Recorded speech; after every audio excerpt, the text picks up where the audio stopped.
Ono što kaže današnja statistika, što danas znamo, to je da posle sužavanja želuca u tom periodu između 5. i 10. godine negde 1 od 5 operisanih pacijenata ponovo počne da dobije u telesnoj masi i ponovo ima indikaciju za operaciju. Znači prvo 4 od 5 pacijenata ima rešen problem. Taj 1 od 5 je neko ko očigledno ne sarađuje u lečenju kako treba. Prema tome nemate ni jednu terapijsku proceduru za hroničnu bolest koja je nezavisna od saradnje pacijenta. Znači ni lečenje dijabetesa, ni lečenje karcinoma. Ukoliko pacijent ne želi da sarađuje ni elementarno, nijedna procedura nije efikasna. Čak i kod tih pacijenata postoji mogućnost da se posle operacije nekim lekovima situacija dodatno stavi pod kontrolu. Operacijom se ne leči samo gojaznost, nego se pod kontrolu stavljaju i druge bolesti.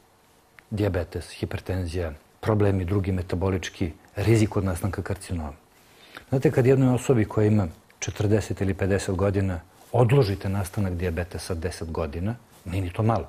Na kraju postoji mogućnost da oni koji su najnekomplijantniji, koji najmanje sarađuju, pa pošto neće da sarađuju 10 godina, onda će morati da ponovo ide na operaciju koja će im dati novih 10 godina. A za tih novih 10 godina će verovatno da budu na raspolaganju mnogi drugi lekovi, genetske manipulacije, ko zna šta još, što će da bude savremena, tog trenutka savremena terapijska opcija i što će da zameni agresivnu opciju kao što je hirurgija.